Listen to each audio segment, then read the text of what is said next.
Hello and welcome to another episode of Kia Electric News. On Thursday, the UK Hyundai Inster EV prices came out along with the specs. The episode for that is up here.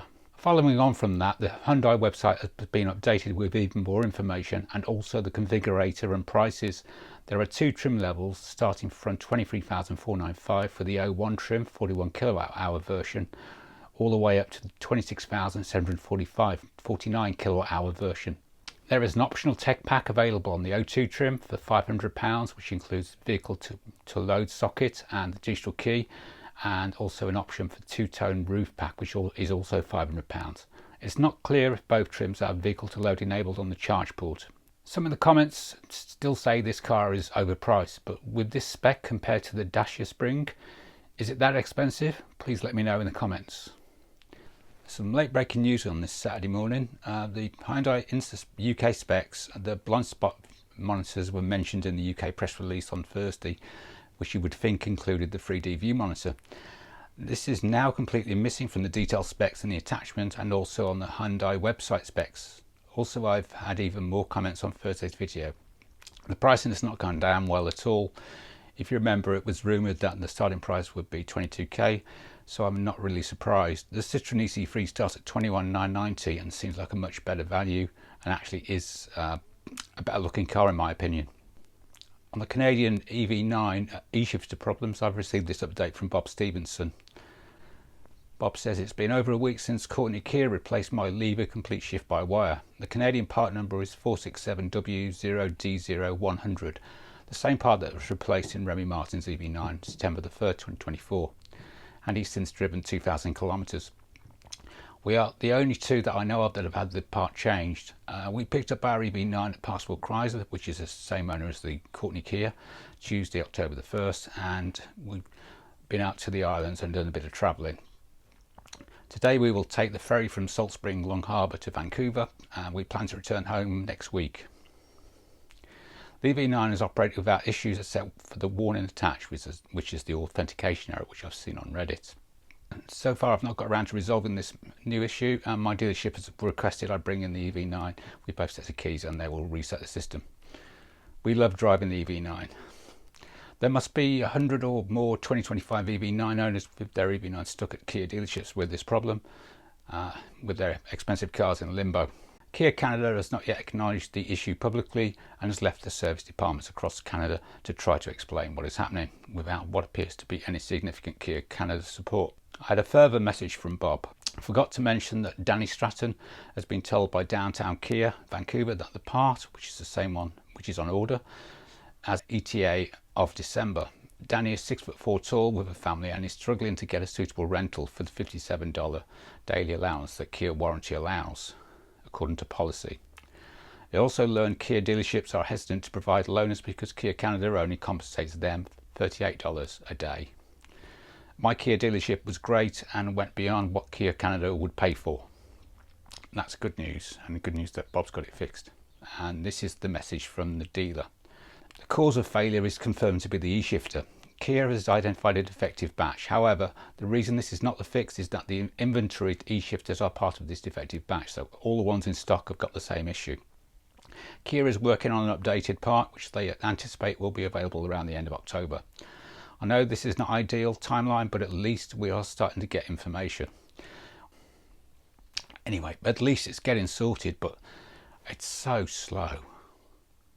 During the week, a Kia how-to video appeared for the Kia EV3, which confirms that accessory mode has been merged into the on mode.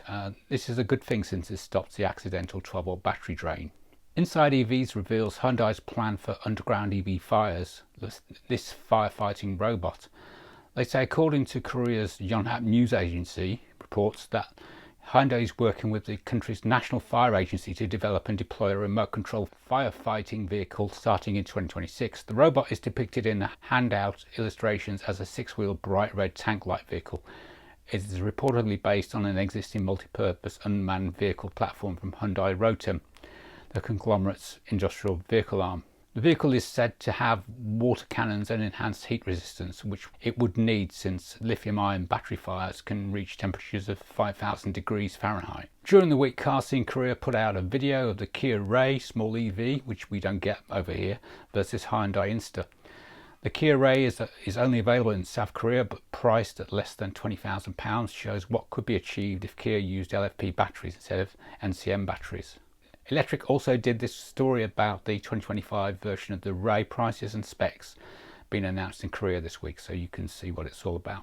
This week, Kia UK launched its new autumn customer offers. The Kia EV3, new EV6, EV9 and Niro EV can each now be bought with 3.9% APR finance offer and with no minimum customer deposit. A generous £1,500 finance deposit contribution is further available on the new EV6 and Niro EV. Existing Kia Finance customers of any Kia model can save £1,000 on top of that with the Kia EV Finance upgrade when switching to one of Kia's electric cars. All EV models also come with 1 year free Kia Charge Plus. Hyundai Motor has hit a major milestone with its 100 millionth and one vehicles produced globally since it started. Hyundai Motor Company celebrated a significant milestone today, marking its 100 million units of global cumulative production. This achievement was accomplished in just 57 years since the company's foundation, making it one of the fastest in the global automotive industry. In honour of this milestone, Hyundai Motor held a ceremony at the Ulsan plant in Korea. As a token of gratitude for the unwavering support and trust of its customers, the company delivered its 100 millionth and first vehicle, which was an Ioniq 5, directly to the customer. The vehicle rolled off the final inspection conveyor belt at Ulsan Plant's shipping centre during a special handover ceremony.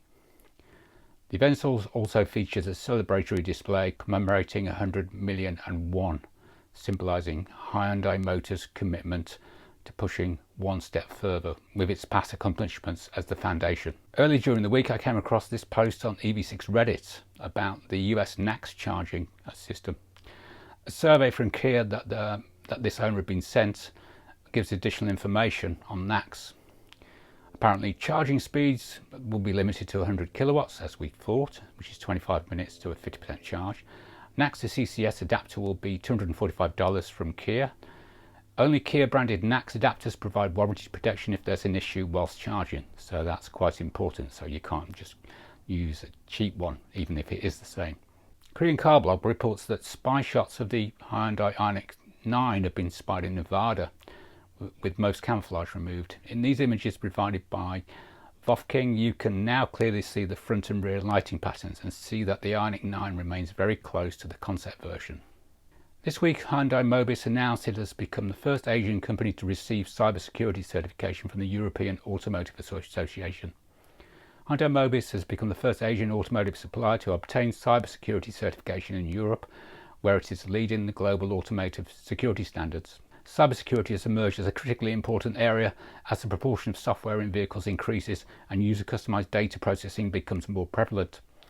Additionally, regulations regarding vehicle security are being tightened in various countries, as they should be, making cybersecurity related certifications a crucial competitive advantage for global products and orders. In the automotive industry, cybersecurity involves protecting vehicle systems and networks with reliable security technologies to respond to risks such as external hacking and prevent the leakage of user personal data. With the increase in the application of various IT functions in recently released vehicles and the full-scale advent of the software-defined vehicle, I would guess, SDV era, the cybersecurity response capabilities of both global automakers and suppliers have become increasingly important.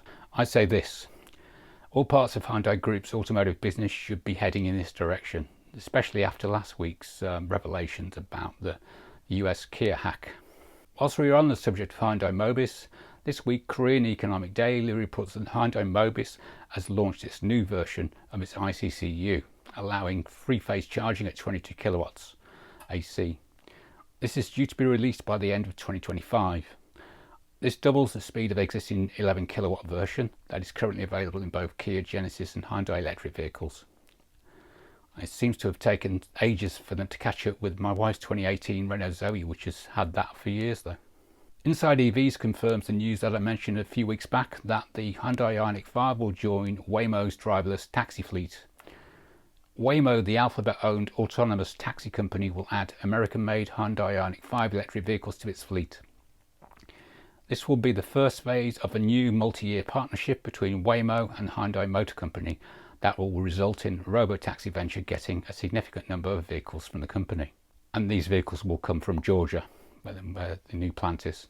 The first Ioniq 5 EVs with Waymo's autonomous driving technology will begin initial on-road testing by late 2025 and will become available for customer rides in years to follow. Hyundai will fit the cars with autonomous ready modifications like redundant hardware and power doors, and then after leaving the assembly line in Georgia, the EVs will be fitted with the robotaxi company's 6th generation Waymo driver hardware and software suite.